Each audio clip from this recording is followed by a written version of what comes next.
When life gets real, the mic stays warm. Hosted by the dad with lots of charm. Insights are sharp and data's tight. The lens already and the joke's online.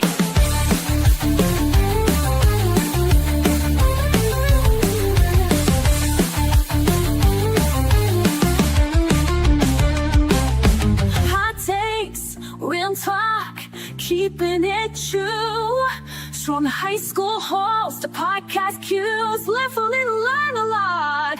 Turn it up, your show is hot. Grab your coffee and let's get into it.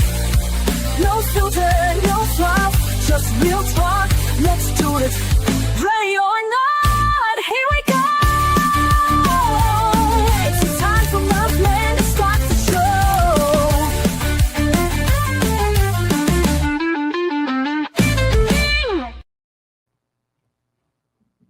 Welcome to Hot Takes with the Murphman. I am the Murphman. I'm here with my co-host Connor. How are we doing today, Connor? Doing good today, Murphman. How we doing? I am doing pretty darn good. Pretty darn good. You know, today, 4th of July, fireworks, Oh God, all day, every day. right? Now, last night we went to see some fireworks, sort of. Yeah, wasn't planned, but we saw some. Last night, someone was doing fireworks here outside our door, like right, someone here, and I woke up to gunshots. It freaked me out. You know, I'm like, idiots. I hate people who do that inside the neighborhoods. I don't. It's whatever. It happens. I know it mean, happens. Yeah. But, you know, if you're out there and you're celebrating 4th of July, make sure you, make sure you use a punk, light it, and toss it as fast as you can. Or if you can, get one of those little grabbers and hold it far away. Because did you know people lose their hands all the time? Yeah. Because they're actually holding the firework, and as soon as they light it, it blows up. It doesn't like run down the fuse. Yeah. So the spark goes, and it just, yeah. Yeah, there's a whole commercial about losing your fingers. You know, John Pierre Paul, he was I think a lineman on the Giants, and he actually lost like 3 fingers. You know, yeah. So it's just, yeah, it's just crazy. You know, so just be safe. You're gonna go out there. You have a friend who lives inside an area where they actually let you. He's outside the city limits, so he can fire fireworks from his house, which is really cool. You know, the whole neighborhood there does it, right? Not the whole neighborhood, but yeah, you get like some like neighbors around, just like sitting around with their kids, just either playing with the little stuff or like shooting big fireworks. So yeah, so that's pretty cool, right? It's gonna be fun, yeah. You know, another thing going on, the World Cup. Yep. Have you been watching any games, Connor? Not fully, but yeah, I've been watching here and there, and then looking at the scores. That's it. Well, last week I took you to Twin Peaks to go see the Mexican game. What did you think of that whole atmosphere there? It was really chaotic. It was really like energetic, and they really care about their team. Yeah. Yes, we do. Remember, we're Mexican. Well, I'm not. I don't really go for Mexico or USA. Well, no, I understand that. But I know. Yeah. We are Mexican. I know that. You're more Mexican than this guy over here. I know. Why do you shake your head? Nothing. You know, but there were some amazing games. I got to tell you, one of them that I really, truly loved watching was Paraguay versus Germany. Penalty kicks. And Germany got knocked out. And Paraguay was able to move forward. That was an amazing ending. If you didn't see it, go back and watch the replay, you guys. And then the Dutch, the Netherlands, they got knocked out by Morocco. Oh, wow. In penalty kicks. And that was, Morocco has a habit of knocking out people. They're like a pretty good team. And people underestimate them. And it hurt Netherlands, and they got them in the penalty kicks. And then the one that we saw last night, Egypt versus Australia, went to penalty kicks, and Australia lost. Do you remember they missed 2 penalty kicks, like just completely. Yeah. like Crossbar and just right above the net. yeah. One like I don't know where the hell it went. I think it went out of the stadium. It was so hot. You know, and there was another game last night that was really exciting. Argentina versus Cabo Verde. They fought tooth and nail to the very end. They didn't go to penalty kicks because I think it was Messi who scored the first goal, and he had several shots on goal. It was like 3-1, 3-2, because they were tight. They went to overtime. Oh well, then yeah, 3-2. And you know, Argentina was able to move forward. And the other game that I think is interesting was Belgium and Senegal. No, I didn't see that one. Belgium is another powerhouse when it comes to soccer, you know, and Senegal is not, but they were leading Belgium 2-0, and you would not believe the comeback that the Belgian team did to come back and win 3-2. It was amazing, man. I gotta tell you, you know. But we got the round of 16 ready to go. So can we talk about that real quick? Yeah. All right. Canada and Morocco. That's today at 11. Morocco is gonna win. Morocco. All right. Paraguay versus France. I say Paraguay. France. I say Paraguay. France. Brazil versus Norway. I think Brazil. Norway. USA versus Belgium. USA. USA all the way. Argentina versus Egypt. We already did that. Egypt. No. Oh, I'm thinking Australia. Argentina. After this last game where they almost could have lost, I don't know if they're going to have the energy to come back. That's going to be a good game. And then Switzerland, Colombia. I'm going to say Switzerland. You think so? And the one that I'm looking forward to is Mexico versus England. Yeesh. That's tomorrow at 6. I got to go Mexico. Oh, I got to go Mexico too. But, you know, it's one of those things that it's you never know. That's why they play the games, right? And then Monday USA plays, so I think, you know, we're going to be going out and doing some stuff for that, right? Yep. So if you guys are planning on doing any kind of those watch parties, make sure you get there early, because we were there an hour early and the place was almost full, and then the game was delayed an hour. Yeah. We had eaten and got in full before the game even started. We got full, and then it was like, 15 minutes till the game starts. Yeah. Like, because we didn't expect we didn't see the weather delay. The rain delay, yeah. Oh, man. But I'll tell you, World Cup every 4 years. I love it. Now, where I used to work at the runaway shelter, I would actually work from the office, right? And I would do paperwork on the days where Mexico and USA played so I could watch the game at work. Now I work from home. Luckily, it's over the summer and I'm not working. I have that summer job, right? Yeah. Summer off. And I've been able to watch a few games. I watch them at night. I watch the replays. It's been really cool. I love this. This has been a really good season. This is the first year they actually did the round of 32. And I think it went pretty good. I think it went really well. What do you think? I think so too. Yeah. Something different. It is different. And I think the format has paid off. Now, you know, we're not here to talk about soccer or 4th of July, Connor. We're here to talk about the college podcast that we're supposed to be doing, Hot Takes with the Murphman. So I think, you know, we need to get started and then light the fuse and get the show started. But before we do that, I want to let everybody know, Connor and I are just people having fun, doing a podcast, try to make it educational, try to make it fun, interesting, and everything. And we're not professionals. We give our opinions, and sometimes we say things that people might find a little controversial. That's why it's called Hot Takes, because, you know, I speak my mind. We say things. Also, sometimes we get heated on conversations, and, you know, a little adult language might slip out. Although I don't think that's going to happen today. But just, one of those things that want to make everybody aware that does happen. But what do you think, Connor? You ready to start the show? Yeah, sounds good.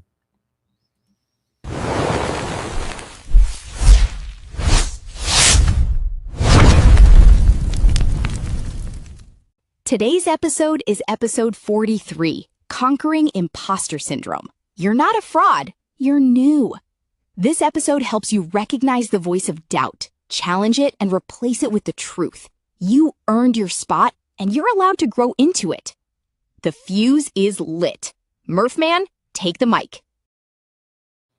Connor, when I talked to you about imposter syndrome, you're like, what is that? And I explained it to you yesterday, and I said, it's interesting because it's about what you believe in your own head. And one of the things that we got to be aware of is we tend to be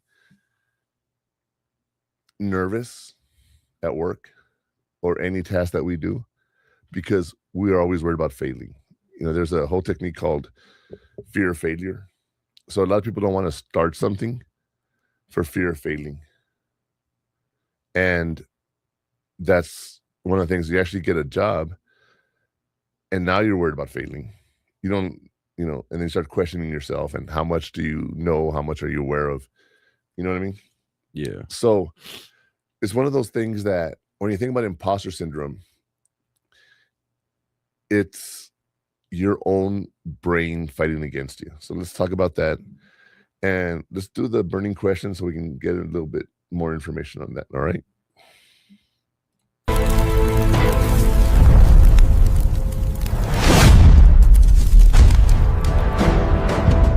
The voice of doubt always asks the wrong questions. Today's burning question is, what is imposter syndrome? Is it A, the persistent belief that you are not as competent as others think you are? B, the fear of being wrong in front of your boss?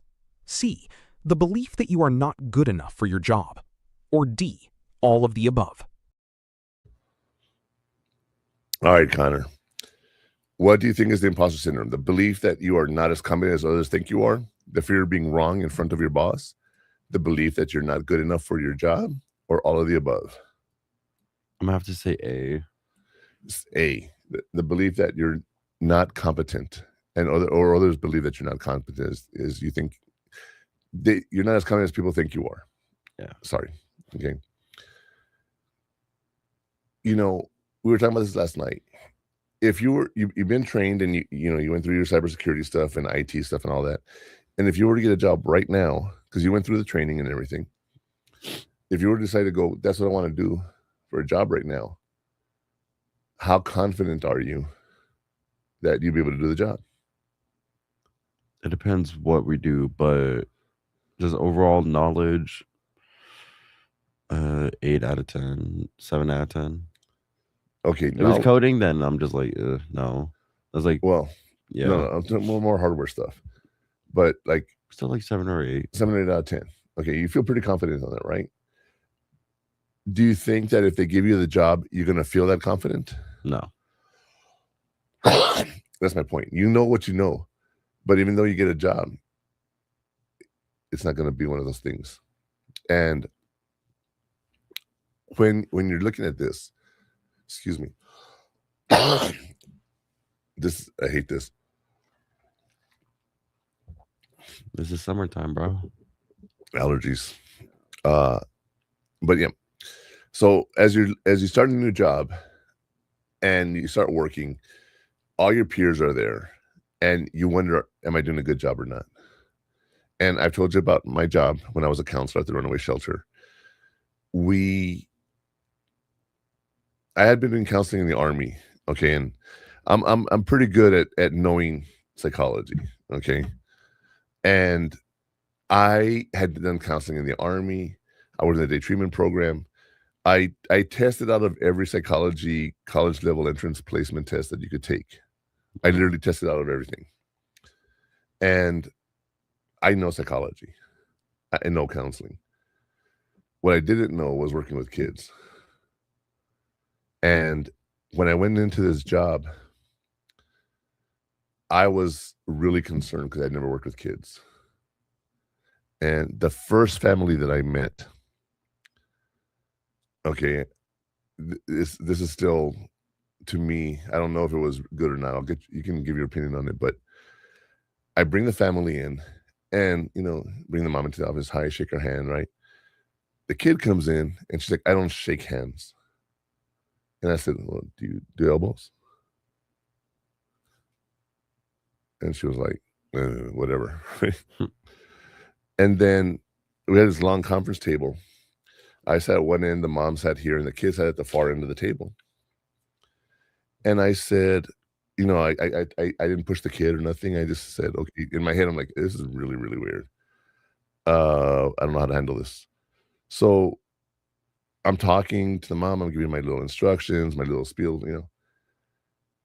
And in my head, I'm like, this kid's not going to talk to me. This is my first kid I've ever talked to. You know what I mean? Yeah. And there was really no training. I didn't even get to sit in with anybody. My boss knew I knew counseling. She just threw me into it. Anyway, this kid sitting at the far end of the table. I'm talking to the mom, talking to the kid, talking to the mom, talking to the kid. And I just said, I asked the kid, can you do me a favor? Would you mind moving a little closer? Because it's just a little weird. Just a little closer. Just. And she moved. And the mom started crying. And I was like, why are you crying? She says, you're the first person she's actually ever responded to. I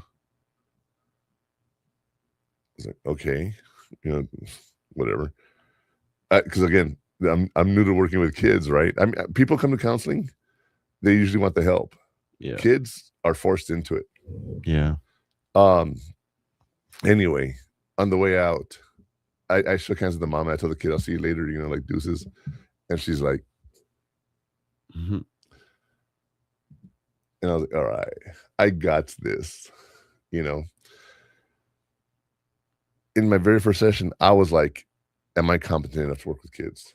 It was in the back of my mind. It was a stress that I had. And that first kid, it started off so bad that I was like, am I doing the right thing here? And, 16 years later, when I got let go, because I didn't want to do counseling anymore after mom passed and everything, but I was good at it. And that imposter syndrome went away fairly quickly for me because I knew how competent I was in counseling, but I had to adjust doing it with kids. And one of the things I told my boss in the interview was, I don't want to work with kids because they're difficult and they have no control over their life. Right? Yeah. And she said, you might be surprised how much control kids have. And I was surprised. I really was, because I saw these kids and I empowered a lot of them to do things. And I know a lot of lives changed because of me. I know that for a fact, and I'm happy that I was able to get over that imposter syndrome for myself. Right now, I'm going to be doing the business aspect we talked about, right? And it's one of those things where I don't know how much I'm going to be able to do, but it's going to be something I'm looking forward to. And that imposter syndrome is going to be in my head because I'm going to be like, do people actually know what we're going to do? And next Thursday, we're going to be doing a trivia event at CFAM Party Hall, right? And last night, I went around and went to the mall and gave every store a flyer asking for prizes, if they want to donate stuff, and asking them to put up my flyer in the mall. Today's 4th of July and they're having a big event. So I'm hoping my poster is up there and people see it and they scan the QR code and they come to the event, right? Yeah. But this is the very first time I'm doing the trivia. And in my head, I have an idea of what I'm going to be doing, right? I want to be up there, like, hopefully I'm ready. I've done trivia before, but this is a new thing that I'm doing and I'm excited. Yeah.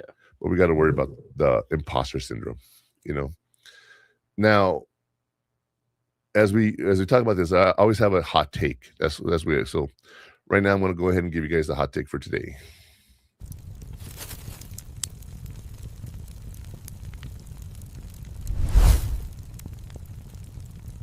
True expertise begins with the humility to admit you are still learning. Imposter syndrome isn't a sign that you're an unqualified fraud. It's a symptom of having high standards and a growth mindset. The only people who never experience it are the truly arrogant or the genuinely incompetent. Murphman, it's your turn to fan the flames. That's right. True expertise begins with humility, saying, I'm not an expert, right? Admit you're still learning. We talked about this last week. You don't know everything. You're starting a new job, right? Mm-hmm. You want to be able to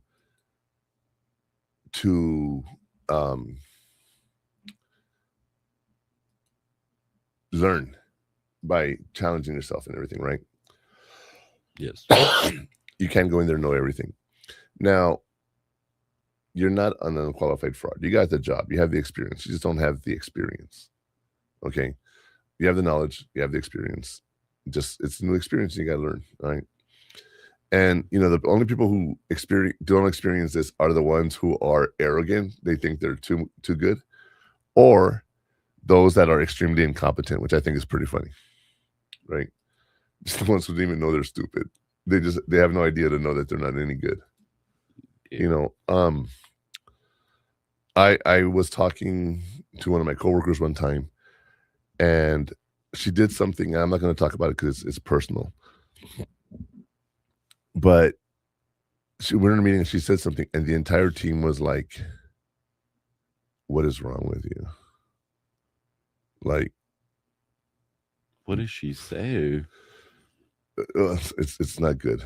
But I made some bad jokes, okay? And some people, what? Yeah, you have. Yeah. It wasn't a joke what she said. That's what scared everybody. Oh. Yeah. And we were like, oh. Yeah, she wasn't there much longer after that, I can tell you that. Okay. But then the incompetence, when someone thinks they know what they're doing and they don't know, it's crazy. It's crazy, At any job, you're going to have those people that are arrogant and think they know everything. You're going to have that job where people are so incompetent, they don't know they're incompetent. Now, I will tell you, one of my old coworkers,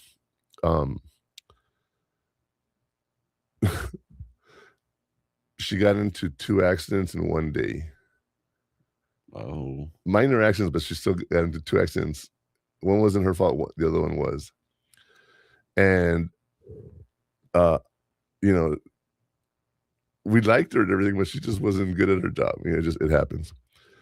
And I remember one time, my coworker, Tony, he also was in an accident. And, he was having a bad day, right? And he was in a small accident and he's just stressed out. And I'm like, it wasn't your fault. You didn't get a ticket. You're good. Don't worry about it. And later in the day, he takes the kids to go grocery shopping because, we do stuff with the kids, get them out of the shelter. And he opens the van door because that's where he got hit. And he opens the door and the whole door falls off. Right. I walked over to him and I said, go home. Just go. Just don't worry about this. We got this, And even my boss was just like, yeah, dude, like you're not having a good day. Just go home, But he stuck around and, he was a great coworker, and he did his job. But that moment, the defeat of just like, I was like, dude, it's not you. Sometimes we question ourselves, right? Mm-hmm. So just be aware of that. You can have a bad day and still be good at what you're doing. It has nothing to do with you, right? But anyway, I'll tell you what, let's go ahead and do a quick break. And when we come back, we'll talk more about this imposter syndrome. Sounds good. It's time for a break. Hot Takes with the Murphman will return after these messages.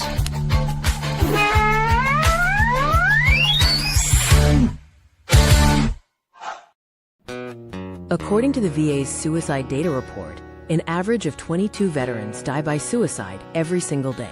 This figure is a sobering reality and a crisis that demands our immediate attention and compassion. We must recognize and address the fact that every 24 hours, 22 veterans are losing their lives to suicide. The war doesn't always end when our veterans come home. The invisible wounds they carry, wounds that are real and heavy, require continuous support. No veteran should have to carry this burden alone. Many veterans experience stress and disconnection as they navigate life after service. But there is hope, there is help, and you are not alone in this fight. There's a vibrant community ready to support you, offering friendship, understanding, and shared experiences. You served your country, now let us serve you. Don't fight the toughest battle in silence. Your mission now is to reach out. Dial 988, then press 1. Text them at 838255. The Veterans Crisis Line is available 24/7. Every day, we save lives. Your life is invaluable, and your service is honored. Let's work together to make 22-0 again. No veteran should face their struggles alone. Together, we can ensure every veteran finds the support and hope they deserve. He gets help, but he still feels off. Sees an ad on the TV about a dog batting said, "This is a man's best friend." Whoa, so he goes one day and he picks it up. Never thought a dog could bring so much love and put a smile on his face. But he's finally found a saving grace. He needs help, but he don't know the path to take or the way to go to be free. Put his mind at ease. We will help, 'cause we can't stand to see a soldier go to God by their own hands. We will do everything we can to make 22-0 again.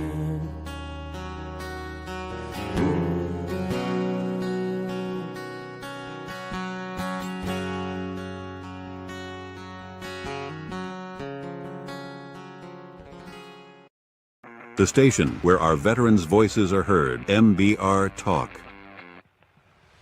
Hey, thanks for tuning in. Welcome, Quack. Program are those of the speakers and do not necessarily reflect the views or positions of any entities they represent.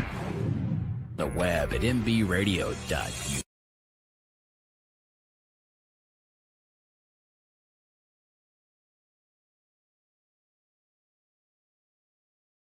Hold on. There we go. What you just saw was a video by Ryan Spencer, Make 22-0 again. And I always play that video because suicide awareness is something that I think everyone needs to be aware of. And you can call 988, press 1, and someone will be with you 24/7, 365. You know, and it's a permanent solution to a temporary problem. So be aware of that. You know, sometimes, yeah, things are not great. I get that. And you feel like just giving up, but don't. Get some help. And if you know someone who you think might be having these thoughts, ask them. It's not going to make them want to do it, because sometimes people just need a moment to talk. And you never know, a trigger in a conversation could lead to a very different outcome. And on a positive note, when we went to the Big Texan and we met Alex the Russian, that one little comment turned into a 2-hour conversation with a stranger. Actually, the whole bar joined us, right? Yeah. We had everybody involved in it. So you never know, that one statement to ask someone and say, "Hey, you okay?" And mean it. Because, a lot of people say, "How you doing?" "I'm good. How about you?" "Good." I'm always worried someone's going to be like, "I'm not doing good today." And one thing I'm really good at is reading body language. So if someone looks like they're not having a good day, hey, What's going on, man? I don't say, "How you doing? You okay?" How you doing? How you doing? You know where that's from? Joey Tribbiani from Friends. It's his pickup line. How you doing? That's Never seen Friends. Oh, I don't watch sitcoms like that. no, I know. Is it even a yeah, it is. Right? Yeah, it's a sitcom. Do you know what sitcom actually means? Sit comedy. I don't know. That they're sitting down. That's funny. It's a situational comedy. So there's always a situation that happens. That's what sitcoms are about. Oh. Do you know what rom-com is? Romance comedy. Sci-fi. Science fiction. Right. Okay. Is there another one? I don't think so. No. Now, I've talked about this before. If you watch a movie that is really, really bad, like stressful, like just a lot of drama, you're gonna have some comedy in it. And if you don't, you're gonna leave there very stressed. A good example of that is the movie Seven. Seven. Yeah. Where this guy's killing people based on the 7 deadly sins. Oh. And there's no comedy in there that I remember. And I left there just like drained. And drained. It was a very stressful movie. You never seen it, right? Maybe I'll show it to you. There's a lot of movies I want to show you. But it's one of those things that you the end of the scene, the movie. If I were to say the end of the movie. What's in the box? What's in the box? There you go. See, I knew you would know it. But you haven't seen the movie. And yeah, it's a really crazy movie. But yeah, so you got to have comedy, you have to have drama, and that's how our lives are too. No matter how bad things get, try and look at some positive stuff. Try to laugh at some stuff, and you might be able to get through stuff, you guys. So enough about that. You ready to get back to the actual meat of the problem and talk about some definitions? Yeah.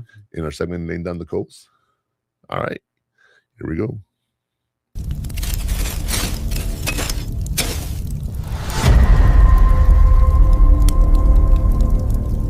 To defeat the internal critic, we first must name the tactics it uses against us.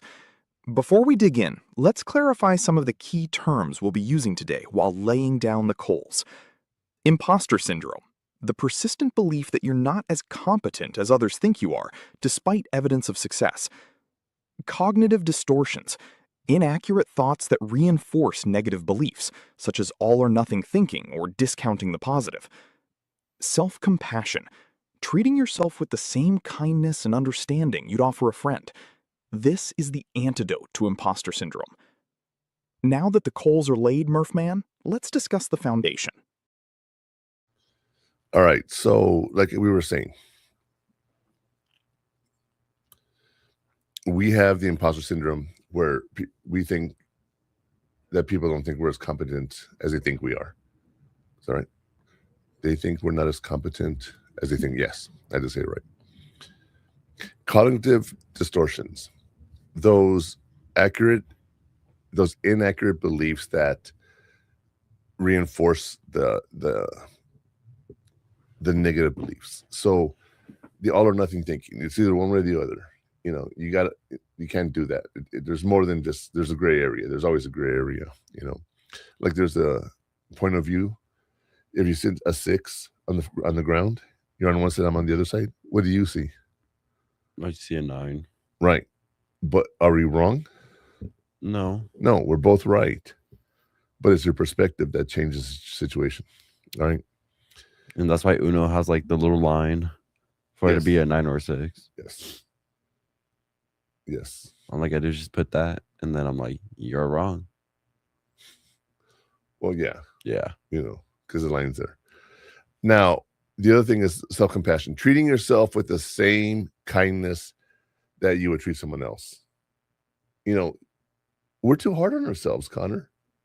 that's human nature. We are very hard on ourselves because we don't get to believe because we have these negative self-thoughts. So it's one of those things that as we talk about this, think about that, okay? Understand that you're going to have doubts. Everyone's going to have doubts, but at some point it changes and you become the person that believes in yourself. So understand you're not perfect. Okay. But I'll tell you what, let's go ahead.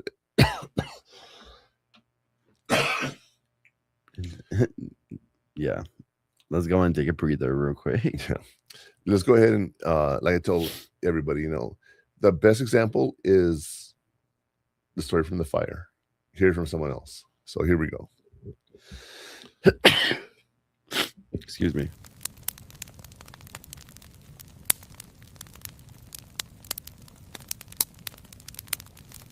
Growth begins the moment you realize everyone else is figuring it out too. In today's story from the fire, Dev felt like a fraud in his internship until he realized everyone else was learning too. He started journaling his wins, asking for feedback, and reframing mistakes as growth. Slowly, the voice of doubt got quieter. He learned that imposter syndrome is a common feeling, not a reflection of your ability. That was a story from the fire. Murphman, are you feeling the heat? I don't like how you whispered. What do you mean you don't like the way you whispered? I don't like that. I really was expecting that. Anyways. No. Hey, the AI is getting better and better at emotion. That is not better and better. That's just worse. No. Well, that was just out of the blue. You know what I mean? Like, yeah. He whispered. Are you ready? Are you ready? Oh, man. No, I'm not ready. Anyway, let's talk about Dev real quick. Who names your kid Dev? He's a developer. No. Devin. And it's just short Dev. Make sense? I don't know why I wouldn't call him Dev, but you know. Hey, yo, Dev. Yeah. Or someone's last name in the army might be Devereaux, and you just call him Dev. Who names the last name Devereaux? It's French. Reaux is how it ends, Devereaux. And it's French. It's not OGH. Devereaux. Yeah, but it's French. Reaux. But it's spelled Devereaux. Yeah, Devereaux, actually. Rux. But it's French. No, French is weird. So you call someone Dev, just for short, you know. That's how I took Spanish in high school. You know, there's a program here in El Paso that has, I think it's 6 languages: English, Spanish, French, German, Japanese, and sign language. As a elementary program all the way into middle school. So they learn the language as they progress through school. Another thing about it, we didn't have a French or a Japanese club. Well, we had a club. Did we? I was in a French club and Spanish club and everything. We had a Japanese club for a little while, but we never had French. Never got mentioned. Yeah. Well, anyway, so Devereaux, Devin, Dev for short. All right. He's in an internship. And why are you in an internship? To learn. Not everyone's going to have a lot of knowledge, right? Mm-hmm. And guess what? You're learning, so is everybody else. So don't hold that against yourself. And you want to make sure you journalize your wins, okay?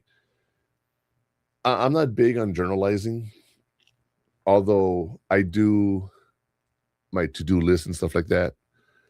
But I like to go back to my to-do list and scratch off stuff that is so satisfying and saying, done, done, done, right?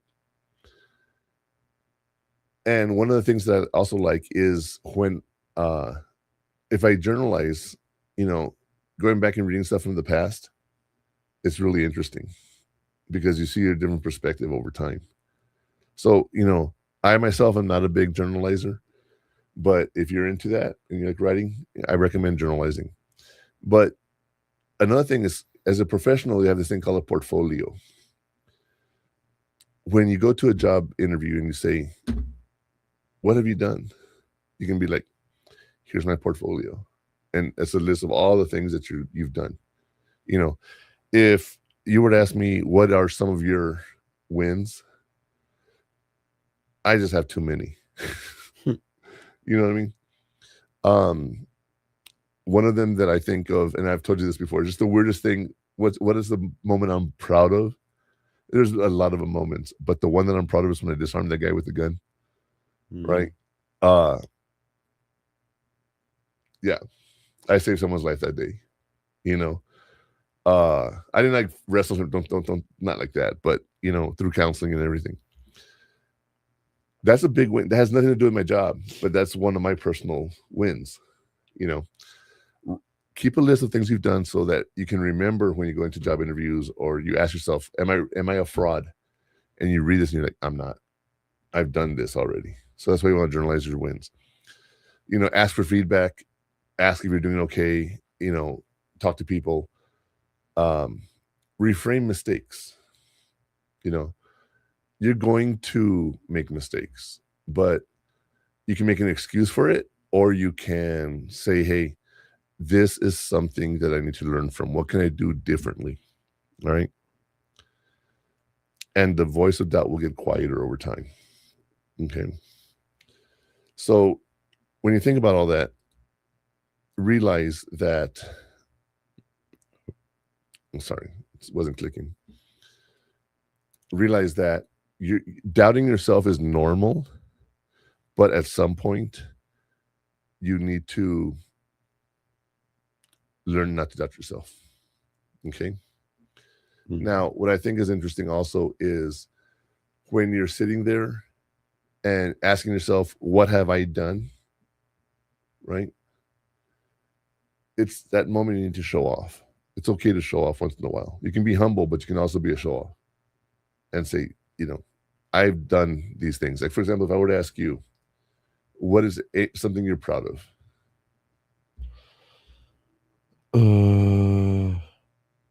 Actually getting top, what was it, 100 in the country for Cyber Patriot. There you go. Yeah. 100. Yeah, no, 100. We got like top 90, top 93. Okay. Any other moment you can think? That's a really good one.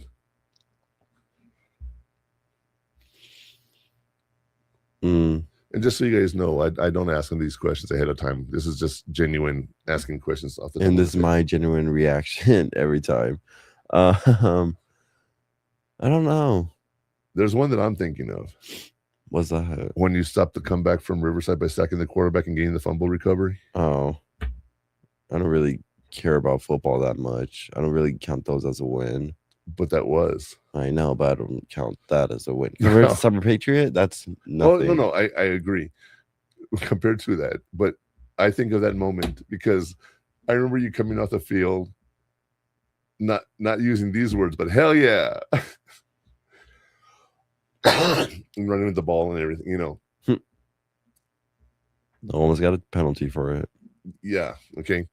But that was a cool moment for me, for you. For me, for you, you know. Yeah. And but yeah, the Cyber Patriot obviously is something to be proud of. And there's more there if you really sit back and you think. So every night you're struggling to think about it. But if you had a list of all the things you've done, wow. Yeah. Right. You know, when with my stuff in the military, the awards that I've gotten and everything, I know, you know, there's a lot of things I've done. Personally, I you know, letters of recommendation, things like that, you know, I know I've helped people and I don't need them to know. I know that, you know. Yeah. So just realize that documenting those wins, all those positive things is really important so that you don't feel like an imposter. All right. But now I want to talk about those steps you can take to help you avoid or even conquer that imposter syndrome. So let's talk about that heat map.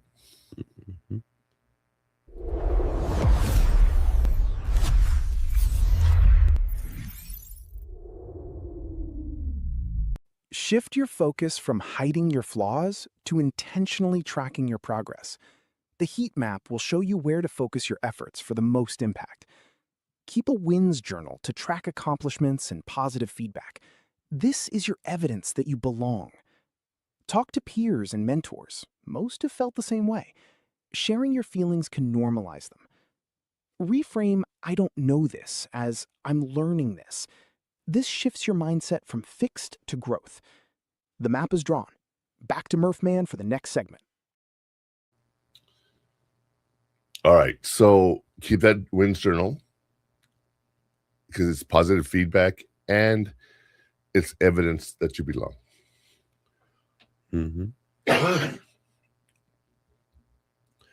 Talk to peers and mentors. Ask them, how did you feel when you started this? Right? Many have felt the same way as you. And if you ask for help and you ask those questions, you'll be able to get that feedback and realize, hey, you know what? It normalizes it. It says, you know what? Yeah, things happen and people, whatever the case may be, right? And last but not least is reframe your "I don't know" to "I'm learning this."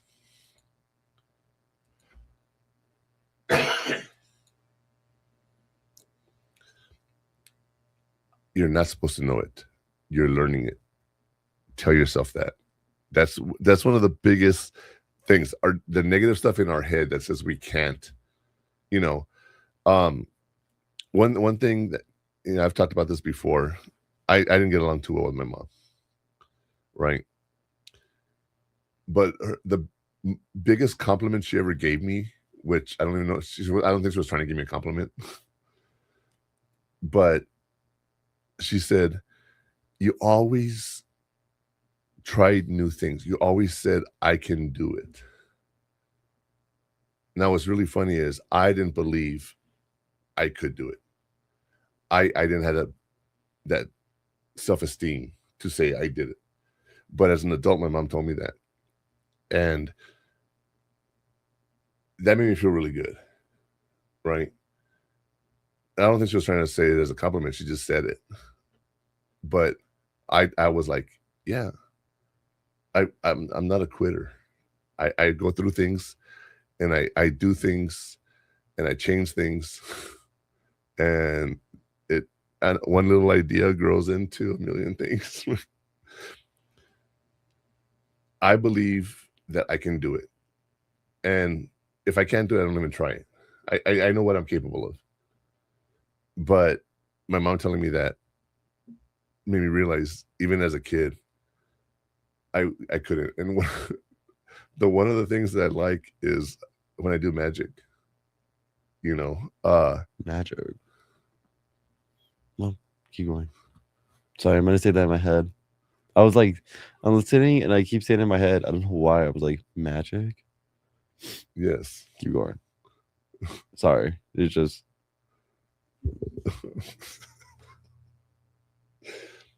All right, hold on. I'm going to talk about something traumatizing to Connor, but it's funny. All right. If you're a kid and you're listening to this, turn it off for about 5 minutes and then we can come back.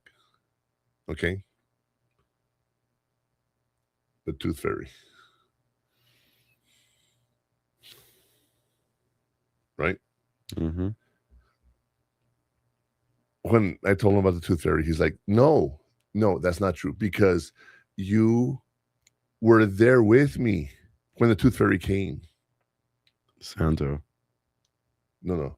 Santa. No. We're talking about Santa. No. You put your tooth under the bed, under the pillow. Uh-huh.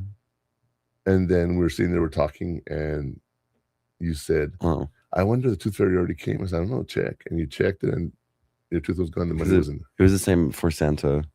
Well, I'll talk about Santa in a little bit. Yeah. But I had there's when you're at school, they give you this little tooth so the kid can carry it, and you can send home the kid with the tooth. Right? You get home, and, "Dad, look, I lost my tooth." Right? Well, one time you didn't tell me you lost a tooth, and you put it under your pillow, and you got all pissed off because the Tooth Fairy didn't come and give you anything.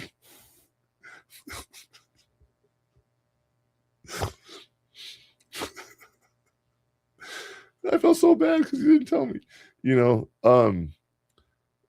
But anyway, you learned your lesson, and you told me. I told him because I have to make the appointment with the tooth fairy, dude. Right?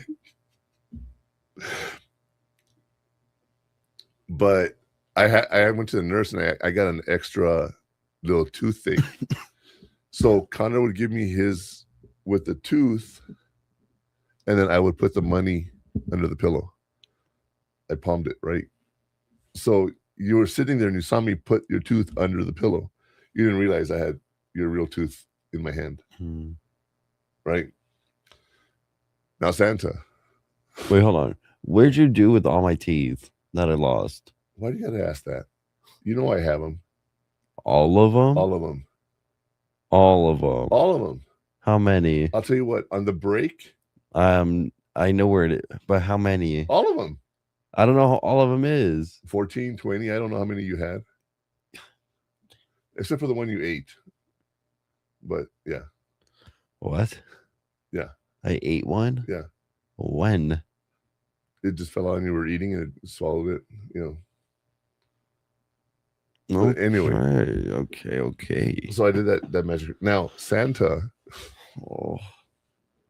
Now, this one I gotta say is smart. Well, no, I was gonna say it's a sad moment for me because it was Christmas. Your mom passed away. Not awesome. And I had friends that gave us money to help with their bills and everything, and they said, "We want you to make his Christmas amazing." And I got him a whole bunch of stuff, but one of the things I got him was all these Pokemon sets, right? And I had a bike, and I'm setting it up in the room, and he starts coming out of the room. I'm like, "Don't come out here! I'm wrapping your presents." So I got one of the presents that I was going to put there for Santa and wrapped it up real quick, and I gave it to you. I'm like, you already know I'm wrapping it here, you know? Yeah. But I go to bed, and you're there in bed with me, and we're looking at the Santa tracker, and it says he already came to El Paso. And you're like, what? I'm like, what do you mean he came? Did you hear it? No. And you run out there, and you come back in. And do you remember what you said? He came, Santa came. And I'm like, what? How? When? You know, all that stuff. But yeah, a little bit of magic. You know, that little sleight of hand that I like to do and everything, you know. My card tricks. You know, I have an interest in magic, right? You have a whole CD and like magic set. Well, the CD is magic instructions, yes. I have them in my desk, actually. You know, every now and then I practice.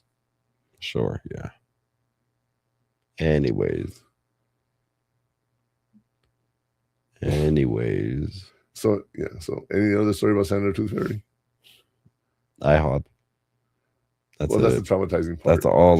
Tell them. You tell them. No. You took me there. You took me there. No, we were going there. We were going to IHOP when it happened. And you lost your tooth, or you know, it fell out. It was your last baby tooth.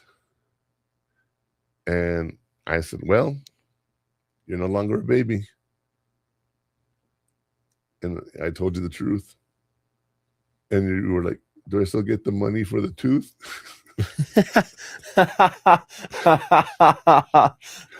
I don't remember that. How much would you give me? $1? Yeah. $1 or $5. $5. $5. But what I told you was, now that you know the secret, you get to have fun sharing the secret with others. And I remember we went to Colorado and we rode the Polar Express. Right? Yeah. And all the kids were there with Santa. And you were like, this is actually pretty cool because they believe. And even though you knew the secret, it felt, you told me, and you were, I don't know how old you were, but you said 11, 12, yeah, somewhere around there. And you said, you know, it's nice knowing. That's all you said. It's like, it's nice knowing. And it is, you know, because you make other kids' dreams come true and whatnot, right? Now, that Polar Express, what I think is really interesting is as the train's pulling up to the North Pole, they have a Santa there, and Santa gets on the train. And then how does he get through the whole train to visit all the kids? Because you got to think about it, right? He gets on the train. The train wasn't that big. No, but it had enough cars. Yeah, it had like 5. Big. No. Yeah. Well, 5 or 6 cars, yeah. But the way Santa gets on the train is he gets on the train, but there's already 2 Santas on the train. So one Santa goes this way and one Santa goes this way. And there's one that does the middle. And that's how they're able to do it. So they don't let you transfer between cars to keep the illusion going. But the Polar Express, if you haven't done it, it's really cool. It's in Pueblo, Colorado, and it takes you to the North Pole. You know, but yeah, it was a cool ride. I already had that planned before you lost your tooth, so I was like, oh well. Mm-hmm. You know, I thought it would have been nice to do that with you, but if you didn't tell me about like the truth, and you did take me to the train, when would be like the actual time you would have told me that he's not real? Sometime in the summer. All the snow melts and all that. Oh, yeah. And you know what also melted? Your hopes and dreams. Well, there's Christmas in July. What? I want that.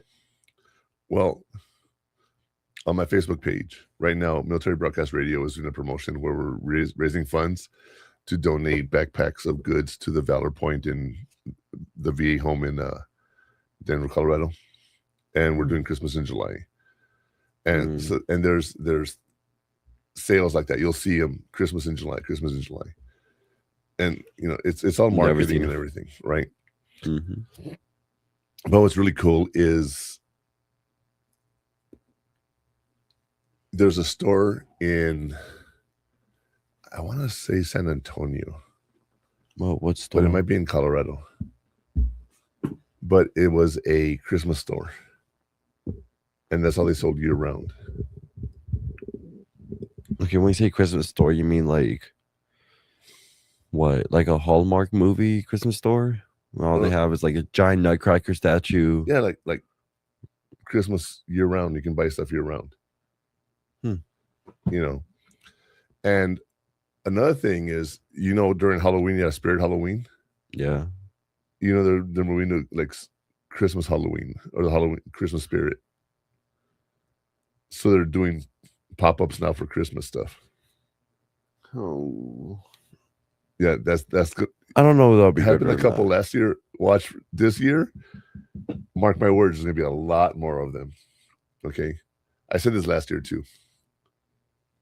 You all right? Sorry. I stretched and I yawned.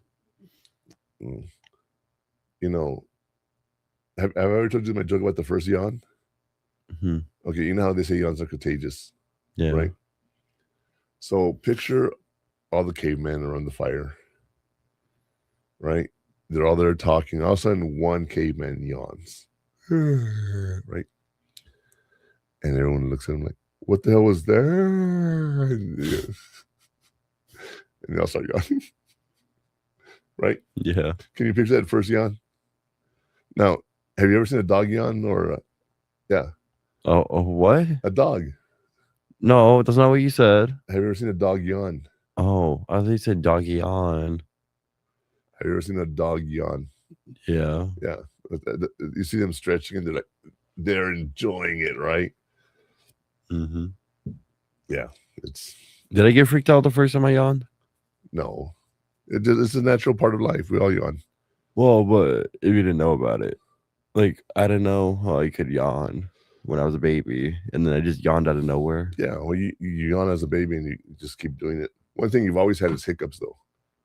You get bad hiccups. I still do, yeah. You know, just out of the blue, you start getting hiccups, right? But yeah, no, you're yawning and all that. But I'll tell you what. Let's take a quick break, and let's celebrate the 4th of July with Coffee Anderson, Mr. Red, White, and Blue.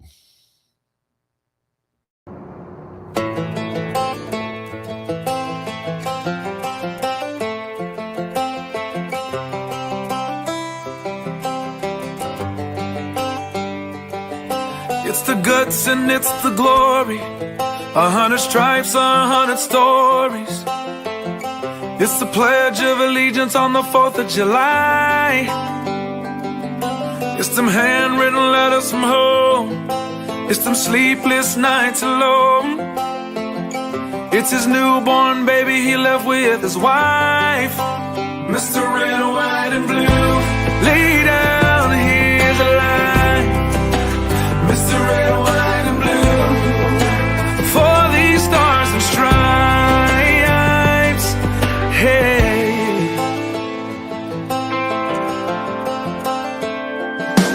From the fields of Indiana to the swamps of Louisiana, to the golden coast of California, Uncle Sam's the only family he's got. His purple heartbeat won't stop, and his 18th birthday was the day he was born. Mr. Red, White, and Blue, lay down, here's the line. Mr. Red, White, and Blue, for these stars and stripes.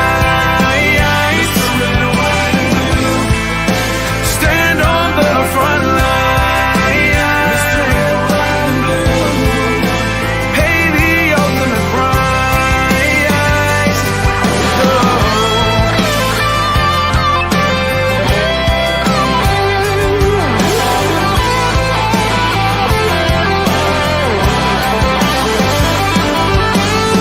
He was the man of the house when he was born.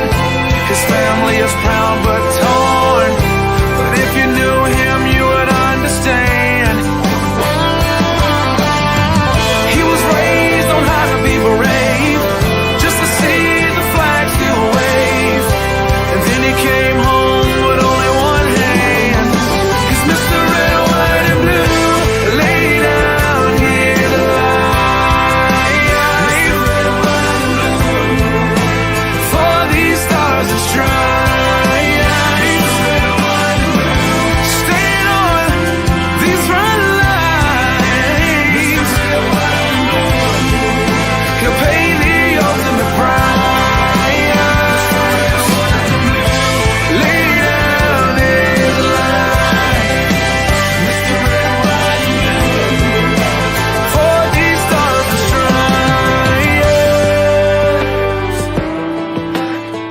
March in line, march in line. Hey. Hey.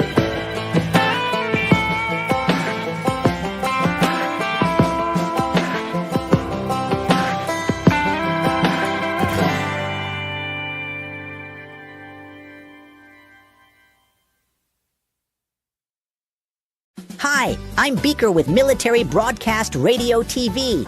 We're your virtual MWR, bringing veterans radio, podcasts, gaming, animation, 3D printing, and a community that never leaves you behind. Download our Roku or mobile app today. Wisdom to share if you listen this week, so pull up a chair and stay for a spell. We're heading down a trail where good stories dwell. Oh. Perfect timing. Welcome back to Hot Takes with the Murphman. Mr. Red, White, and Blue by Coffee Anderson. Love the song. God. Allergies, man. I take my pills. I just only so much you can do. Yeah. You know, it's one of those things when you think about this that it's 4th of July. All these patriotic songs come out, right? There's songs like by Toby Keith that are amazing country songs, you know, that are 4th of July songs. To me, Coffee Anderson's Mr. Red, White, and Blue is one of those for me. It's a very touching song. I love it. You know, check them out on iTunes, you guys. Okay. Sorry, I'm on TikTok and I gotta keep it going live. The heat map was where we talked about all those things you can do to prevent yourself from getting trapped in the imposter syndrome. But now let's talk about those things, those pitfalls where you can get burned. All right.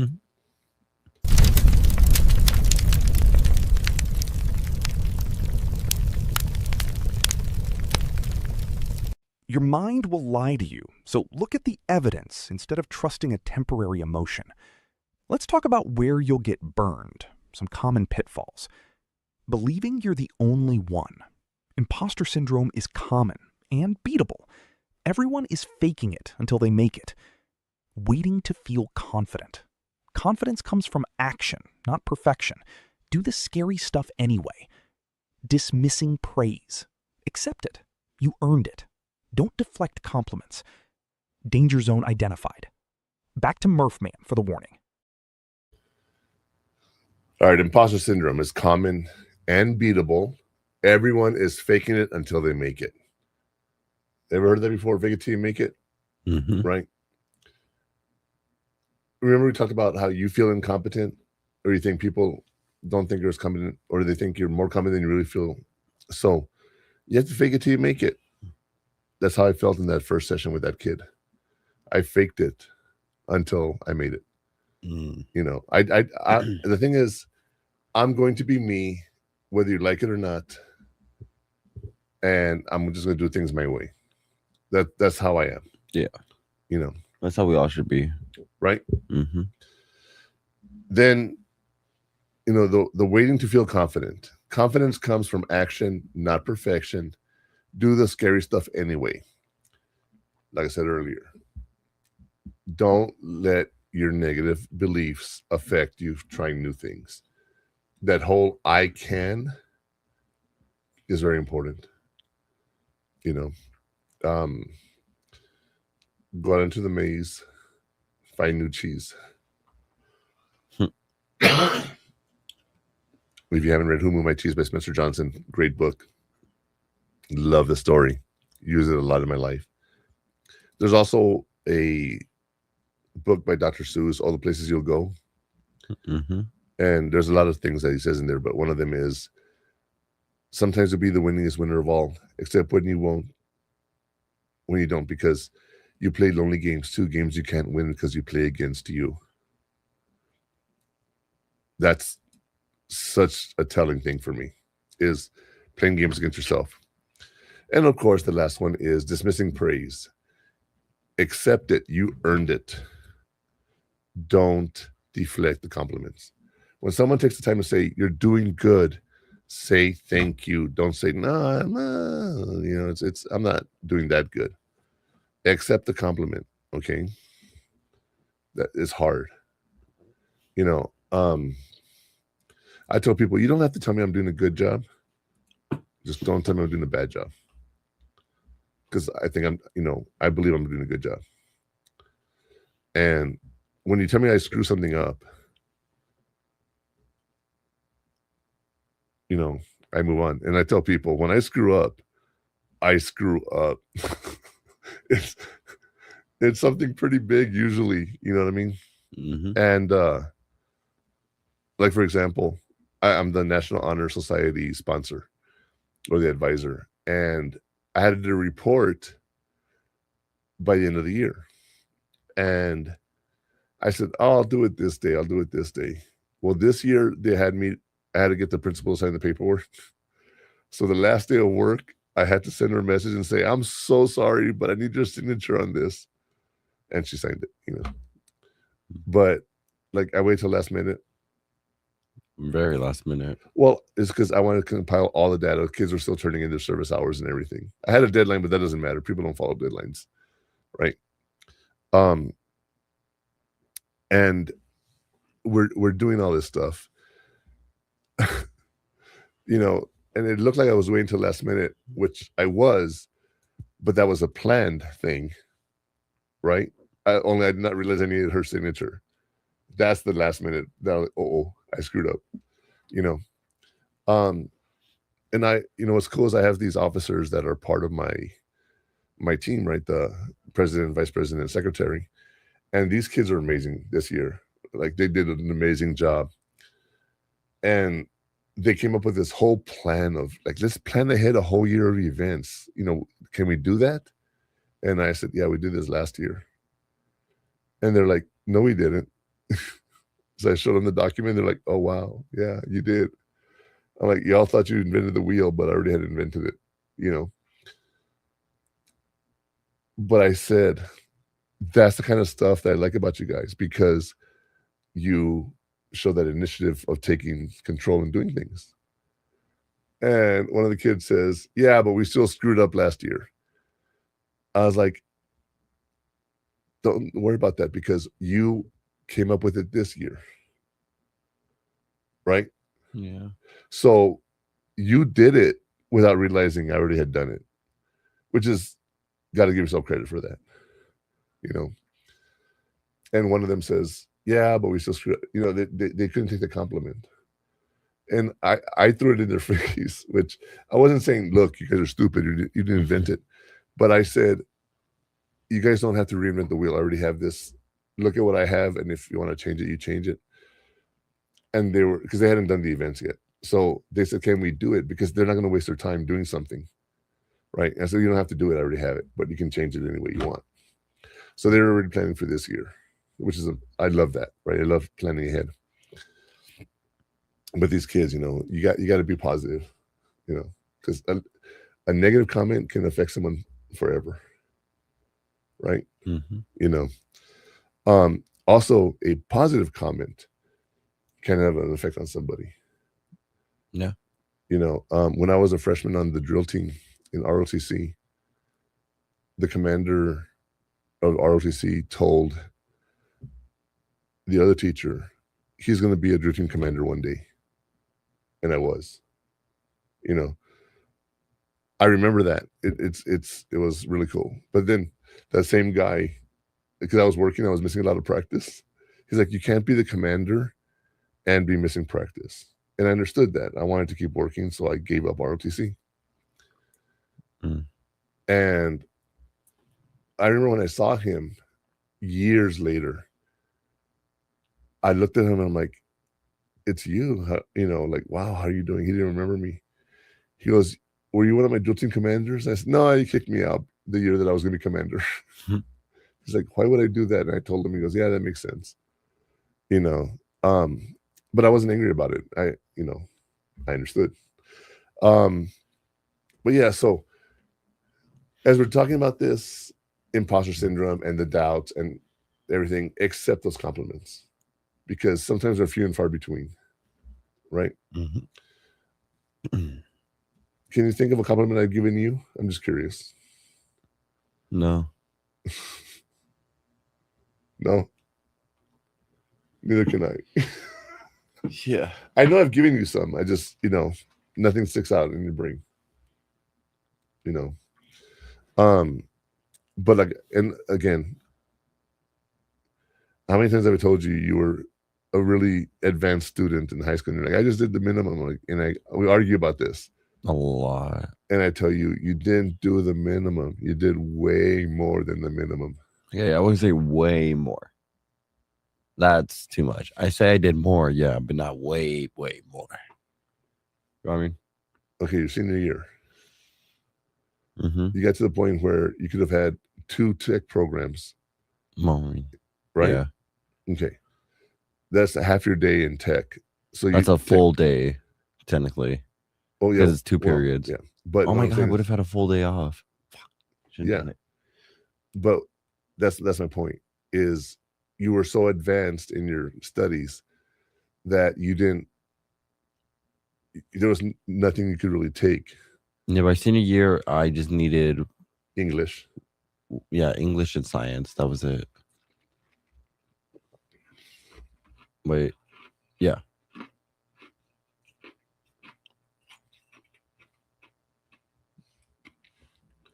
English and science are the only 2 classes you needed. Mm-hmm. That means out of the 8, you only needed 2. Think about that.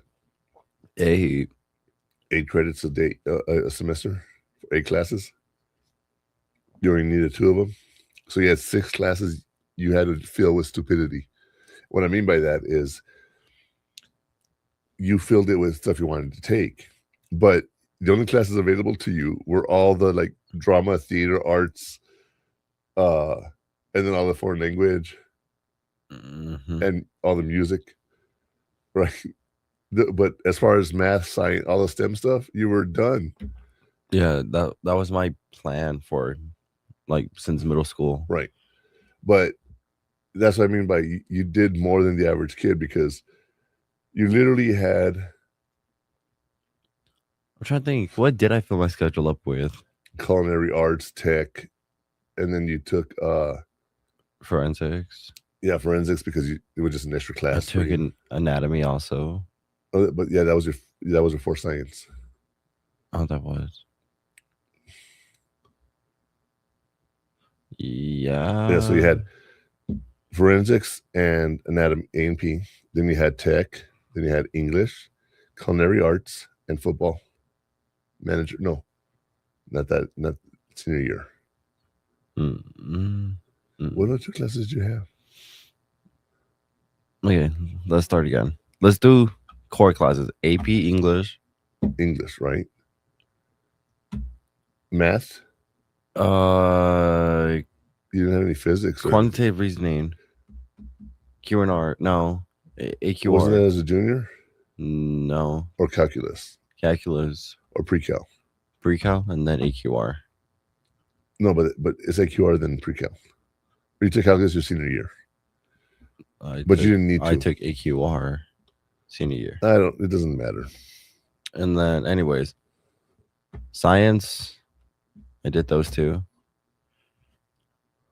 I did tech, which was 2. Culinary. It's gonna be stuck in my brain.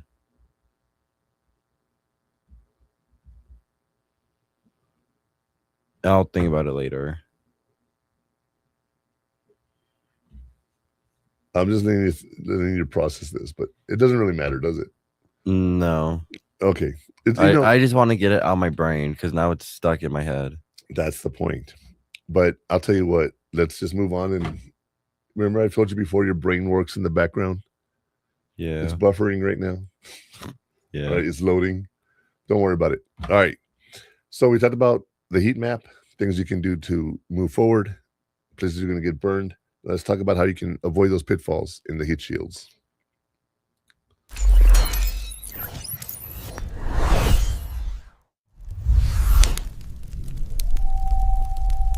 Preparation builds the defense that protects your mindset from self-sabotage. Your heat shield against imposter syndrome is the gratitude to data flip. The heat is the negative self-talk that dismisses praise. Deploy this shield by every time you receive a compliment or a positive outcome, writing it down and labeling it as data, not luck. This habit builds an internal defense that reinforces your true competence with tangible evidence, protecting your confidence from self-sabotaging thoughts. The shields are up. Murphman, what's next? What do you think about that, Connor? The negative self-talk. Every time you get a compliment, write it down, because you can look at it as data, not luck. Now, again, do you have to actually physically write it down? Yeah, if you want to keep track of it. Yeah. But, it's remember it, that you did something different. Right? Yeah. Collect that data, realize what you've done, show me your wins, get rid of those negative self-thoughts, and build that habit of internal defense, and that reinforces your true competence. Yeah. You know what? I think we need to rename our podcast. To what? Hear me out. Coffee with the Murphman. You get really? it? Coffee with the Murphman. Yeah. No? Because I'm always coffee. You don't think so? No. No. Turn a negative into a positive. That's what we're talking about, right? So realize that there's so many different things that you can do. You don't realize it, But just be positive and understand that, you know, you're not going to always win. You know, you're not. And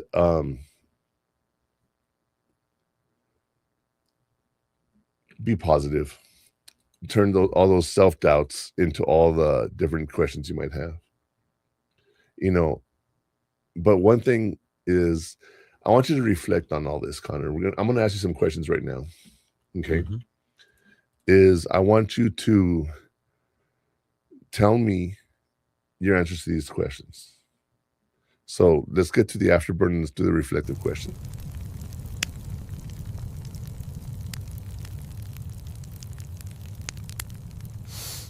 True confidence requires you to slow down and honestly evaluate the value you bring.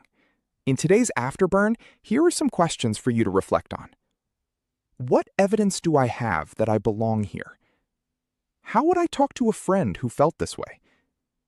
What's one thing I've learned or improved this week? Reflection complete. Murphman, time for your final thoughts. All right, Connor.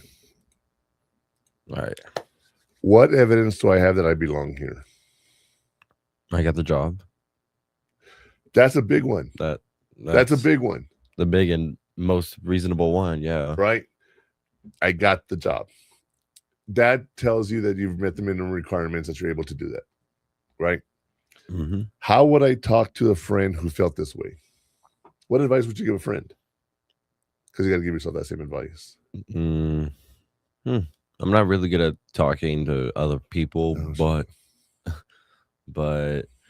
negative self-doubt is what I'm talking about. No, it's not negative. It's just I just don't talk to people, Connor, about like you how told they me feel. how many friends have reached out to you because they have a bad day and they're having situations. Not about work. No, but it's still. different if it's feelings and work. All right. Huh. You know, the animation that I'm working on didn't get the response that we wanted. Which one? All Dogs Go to Heaven. Oh, why not?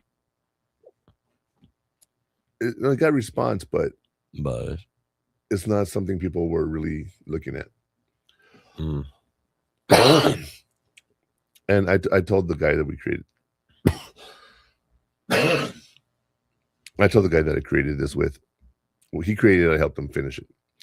I said, to you, it's important, right?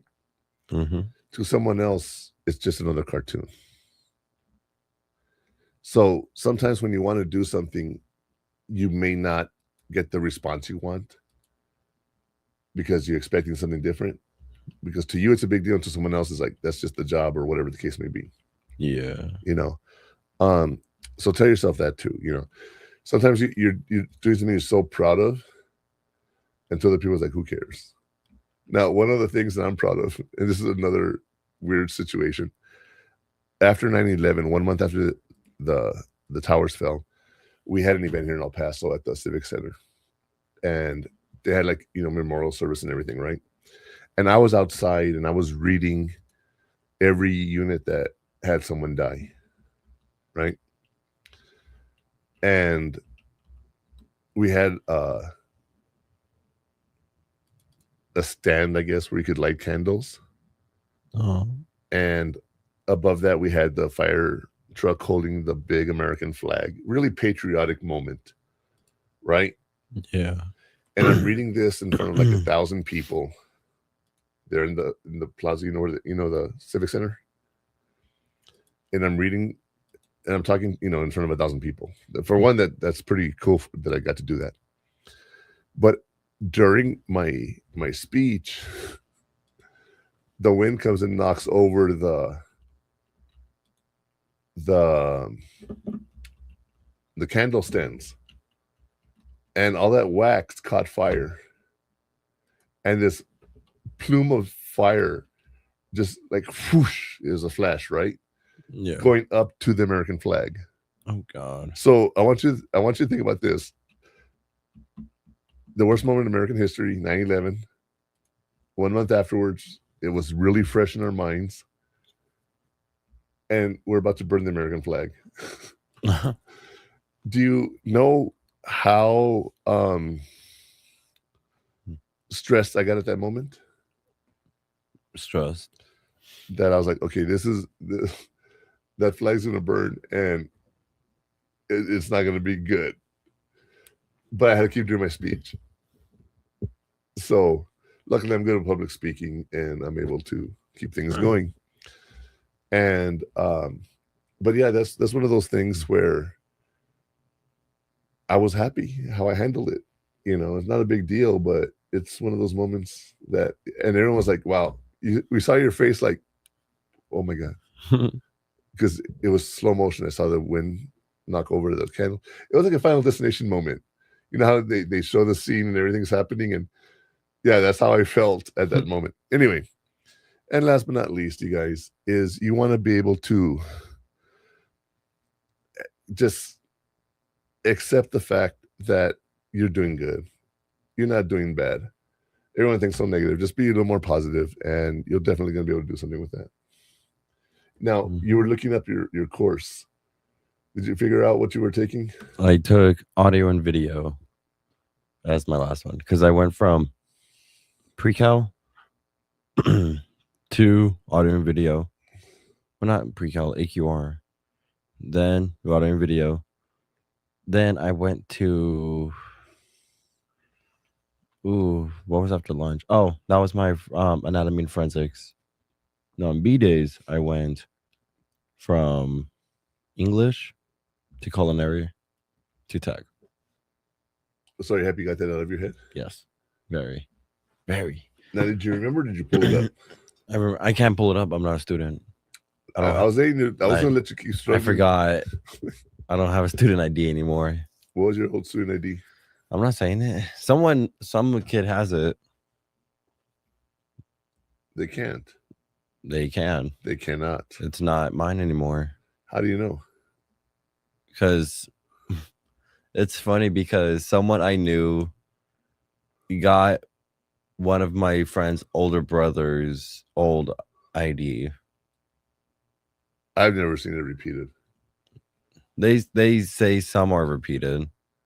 I mean, in the same school, yeah. Once you get to 999,000, it repeats. No, I don't think we've had a million kids go through the district, but maybe we haven't.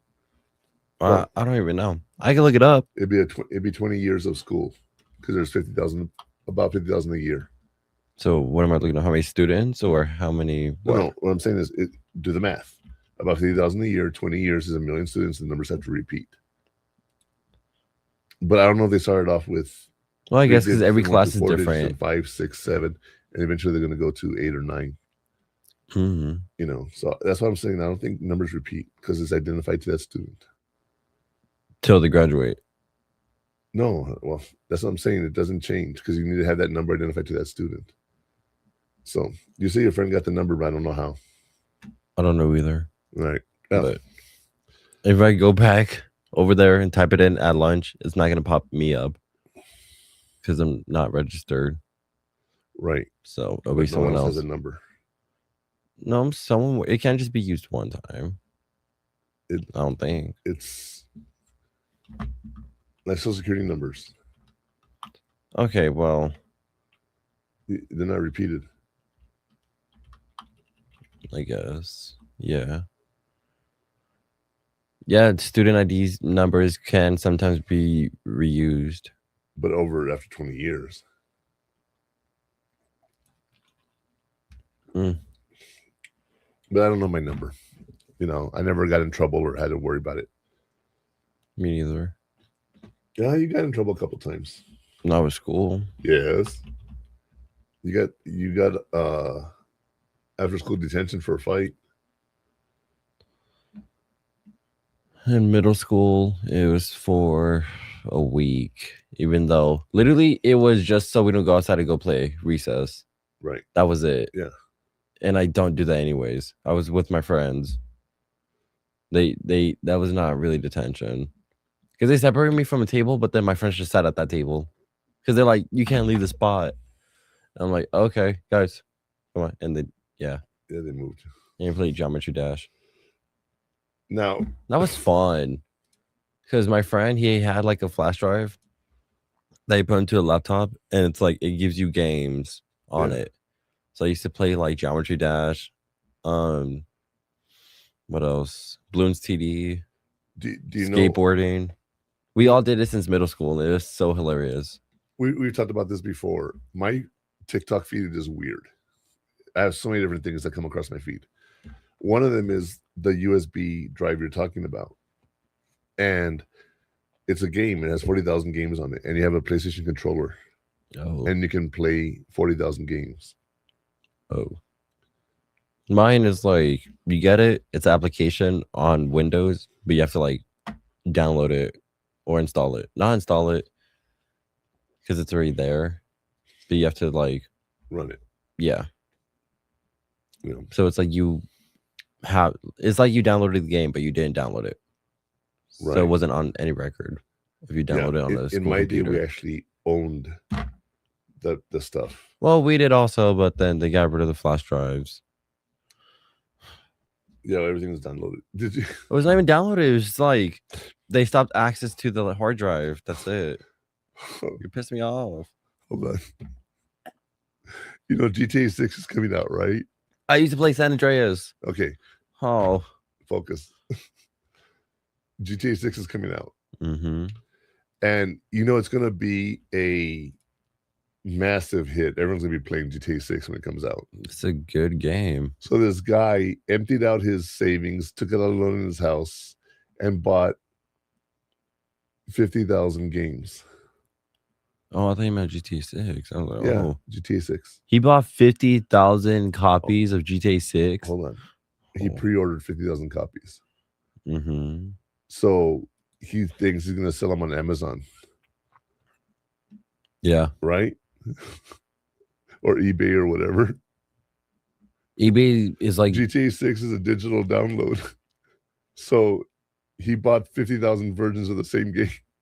He can't sell it to anyone else because they just have to go and download it. You need... For that, it was a pre-order. You need like a reference code. Yeah. So they all have different. So no matter what, you still got to sell it. No, he can't sell it. He can. Connor. Okay. Yeah, he can sell it to you because I get that. But you don't need to buy it from him because you can just go download it because there's no limited copies. You understand what I'm saying? There's no hard copies. He thought it was all hard copies. Like he was buying games. Well, you still got to buy the game in order to download it. Yeah, but you can go online and download it. You don't need to buy it from anybody. You need to buy the game in order to download it. Yes. Online Connor. or not. You still need to buy it. Right. Yes. That's what I'm saying. You need to buy it. But because it's a digital download, there's no limit on how many are available. So you don't have to buy it from him. He just bought 50,000 copies for nothing. Okay, let's do something else. I have a tablet.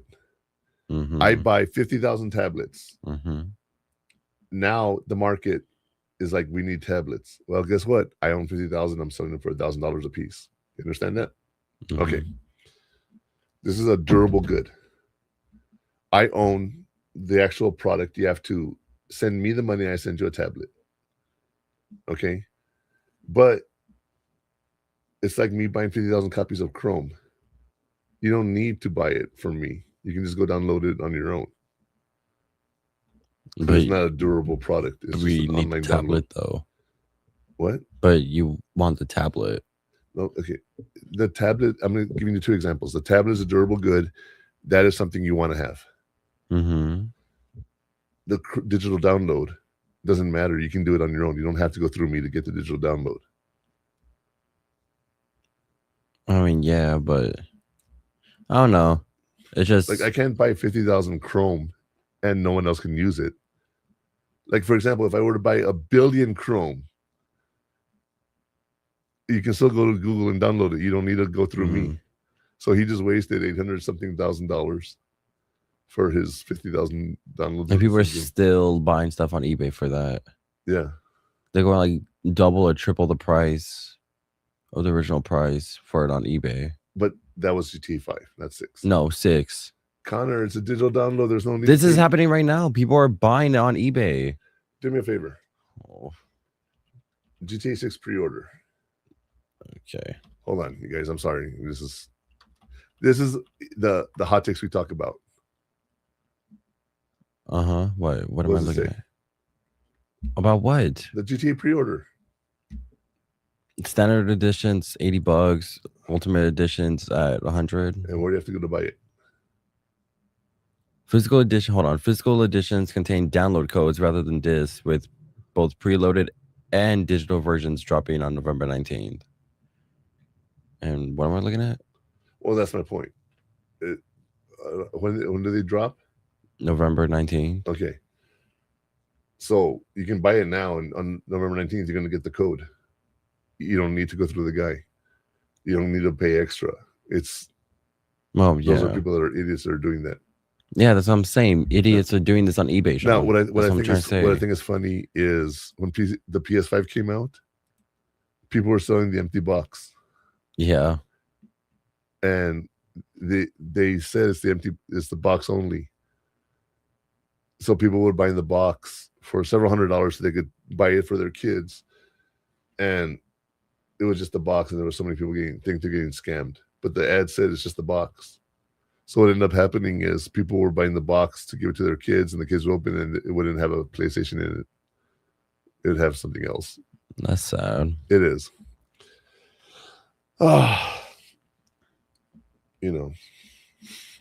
Speaking of sad, do you remember the first time you played Minecraft Story? Yeah. What do you remember? Playing the whole thing. I didn't play the whole thing. I only played like the first 4 episodes. I know, but yeah. There was something that happened, and he got really sad. Do you remember? My pig died. Ruben.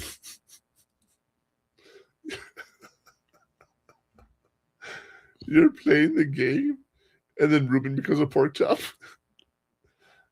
And you were just like, Ruben died. You remember that? I remember it, dude. I remember it. Oh my gosh, man. I'll tell you. I remember it. I'll tell you what. Let's go ahead and take a quick break. We'll come back and we'll talk about the Digital Inferno, you guys. It's time for a break. Hot Takes with the Murphman will return after these messages.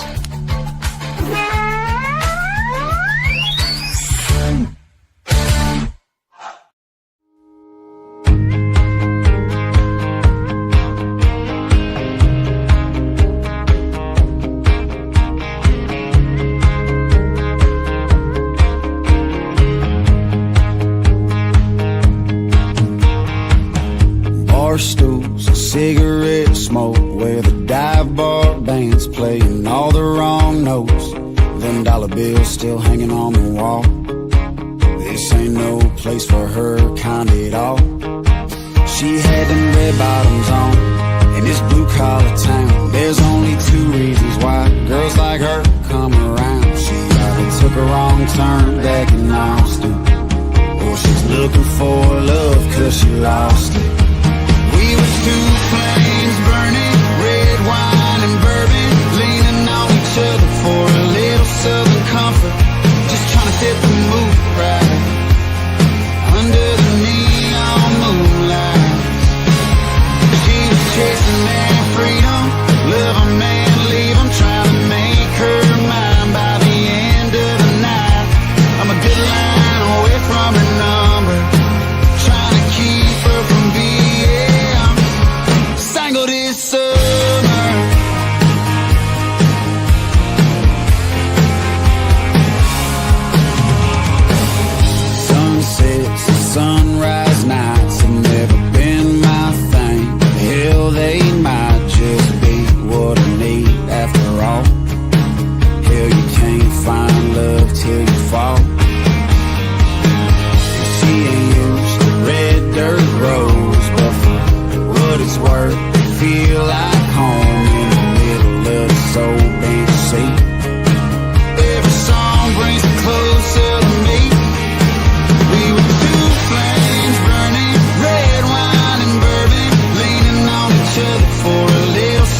burning, red wine and bourbon, leaning on each other for a little southern comfort. Just trying to set the moon right under the neon moonlights. She was chasing that freedom, love a man, leave him, trying to make her mine by the end of the night. I'm a good line away from her number, trying to keep her from being single this summer.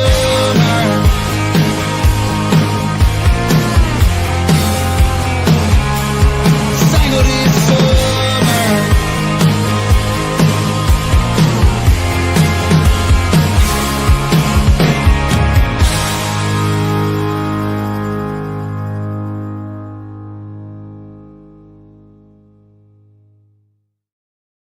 The station where our veterans' voices are heard. MBR Talk. Hey, thanks for tuning in. Welcome, Quack. Program are those of the speakers and do not necessarily reflect the views or positions of any entities they represent. The web at mbradio.u.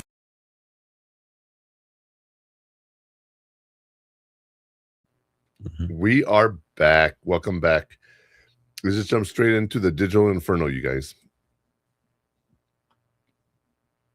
When I can get to it.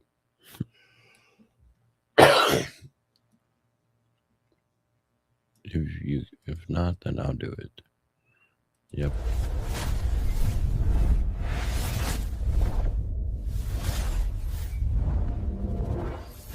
Build a digital archive of your achievements to keep the reality of your success within reach.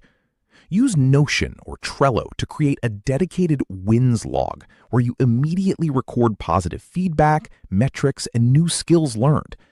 This digital tool serves as irrefutable data against self-sabotage. Additionally, use mindfulness apps like Calm for quick guided exercises to manage the immediate anxiety and stress triggered by imposter syndrome, ensuring you replace negative thoughts with action. The Inferno is digital. Back to Murphman to talk about the segment. All right. I always talk about this. Use Notion or Trello to create a dedicated wins log. Notion, Trello is one of those apps that gives you the opportunity to keep track of certain things. All right. It's a great digital app for to-do lists and everything.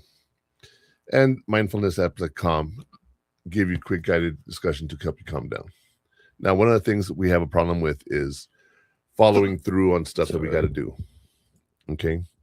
So if you have the apps, but you're not using them, you're not going into them on a regular basis, what good are they doing to you? Yeah. Okay. So it's one of those things that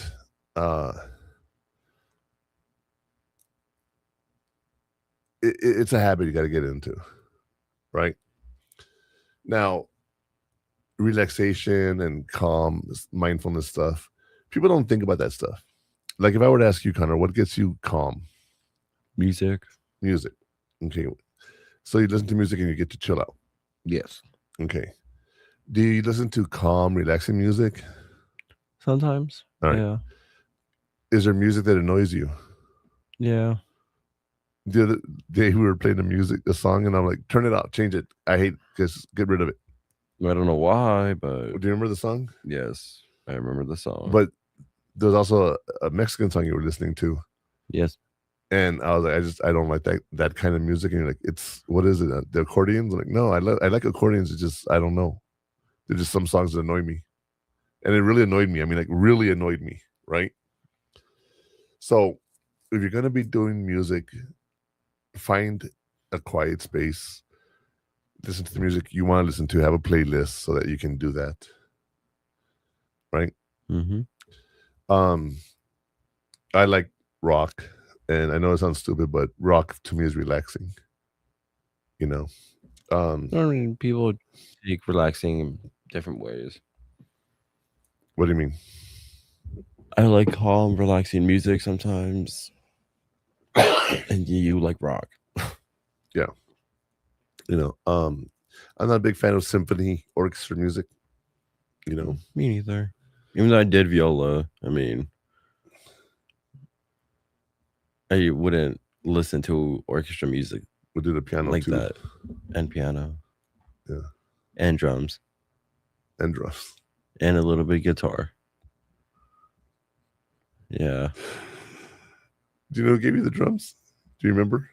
No. Richard. Worst decision of his life. No. Restless sleep. No. For weeks, because all I did in my room was just play the goddamn drums. You played drums, but what was funny was after a while that you didn't play them, we would be in the living room watching TV, and all of a sudden we would hear whatever, right? Like for 3 minutes, and then they would stop, and you didn't touch them again for like 3 months. You know, yeah, that sounds about right. Yeah, it was pretty funny, you know. And you know, you never, you know, you never followed through with it, you never kept up with music, you know, but you have the capability for it. It just, we go back to your self-talk that you think you're not, you don't want to do it, or you're not any good or whatever, when in fact you were very good at it, you know. I feel like if I go back to playing viola, I would. You'd rather play viola than the keyboards or piano? Yes. Really? Yes. I did not think that. I would have thought you would have picked the piano. Dude, I've done viola for 4 years. Yeah. No. Yes. 5th and 6th. 7th, you had COVID. 8th, the teacher quit. No, she didn't quit. She's still there. No. You had a guy teacher that quit. 6th grade, he quit. Oh, was it 6th grade? In 7th grade, she came in with COVID. They tried doing it, couldn't do it. Right. And then 8th grade was just. But you did choir too. Yeah, and we didn't really do much there either. Over COVID. You know what was funny about that? Hmm. Again, COVID. You're in your room, and all of a sudden you start singing because you have to sing. I know. Oh, I hated doing that. I hate when you're in a class you need to be like in person for. Right. Imagine we were all in a call and we're all like trying to do like the choir thing again.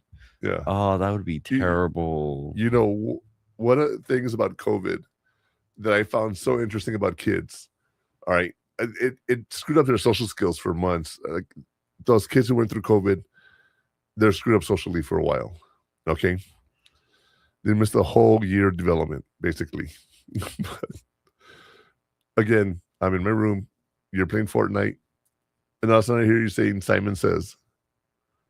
Do you remember that? Simon Says. Simon, you know Simon Says is, right? Yeah. Okay. You were playing Simon Says on Fortnite. Yeah. That wasn't during COVID, but yeah. Well, yeah, it was. No. Yeah, because I'd be in my room and you would be, that's how it all started. I was in the living room playing it.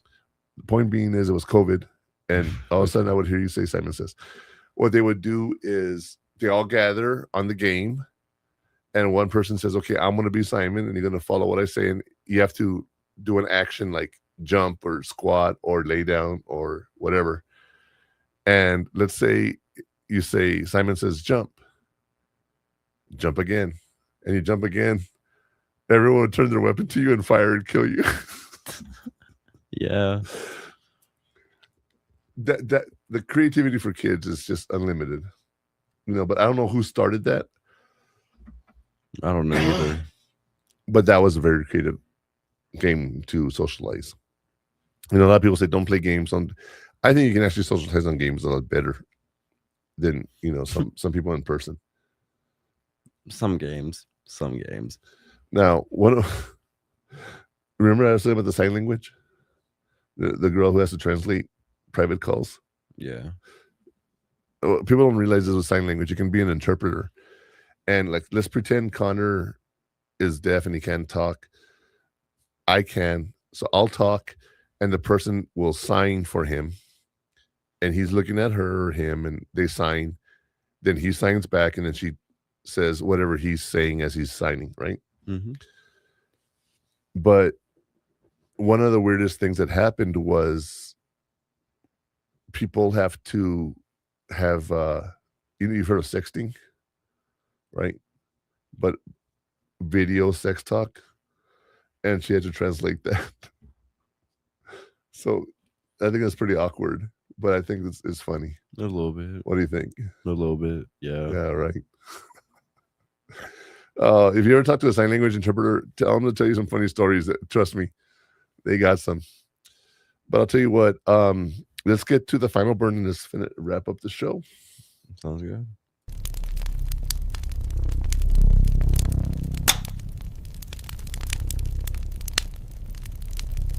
Stop tracking the time you think you lack and start tracking the value you prove every day. The final take from today's discussion is, you're not faking it, you're growing into it.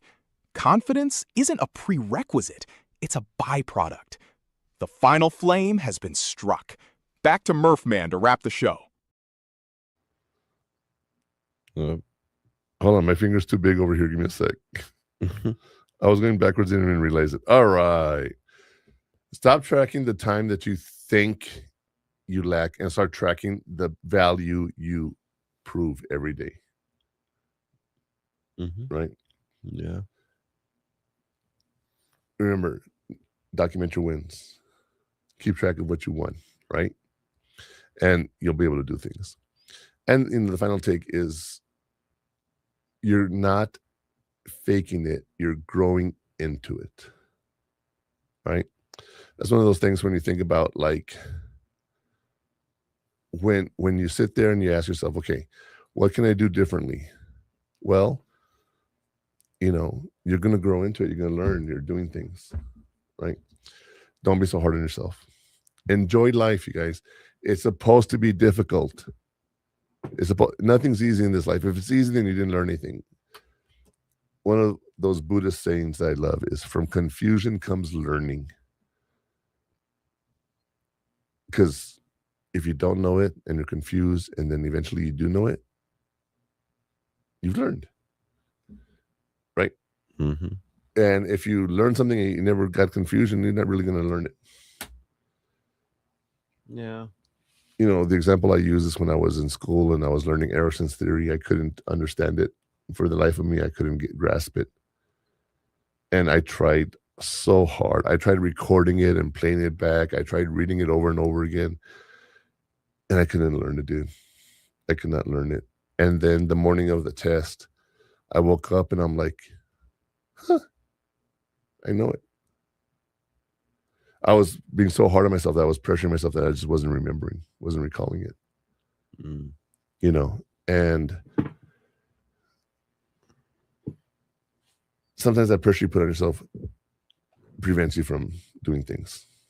So try to be more positive, try not to be so hard on yourself. And you're confused, it's okay. You're going to learn from it. That's all part of growing up. You don't have all the answers. Exactly. You know, with that being said, I think that's it for today's show. What do you think, Connor? I think so too. Today's was a good episode. You liked it? Did you like it? Of course. I always like it. Some better than others. Definitely. No issues, no nothing. We had a little bit of issues. Well, I meant, like, if there's no issues, then yeah, we're good. Yeah, but I like today's show too. I hope you guys enjoyed it too. That's it for today. I am the Murphman, co-host Connor here. Yep.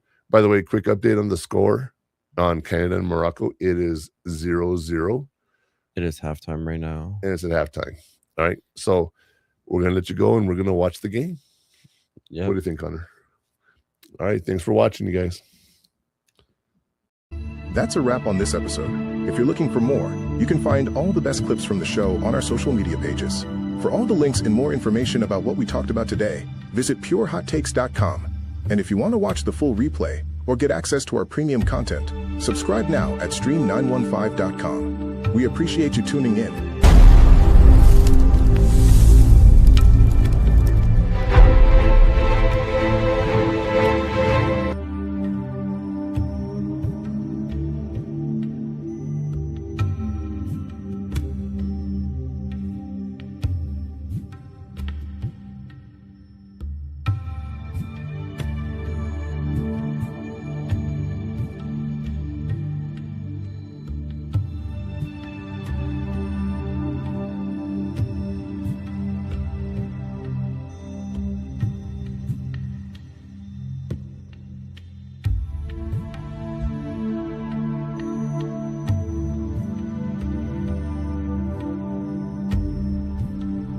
Ladies and gentlemen, thank you for tuning in to Military Broadcast Radio.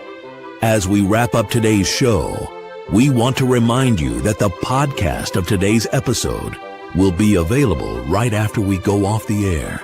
So if you missed any part of the show or want to listen again, be sure to check it out. And remember, we're here to support and honor our veterans. Your stories and experiences matter, and we are committed to giving you a platform to share them. That's right. We're here to give our veterans a voice. So don't forget to catch the podcast and stay connected with us.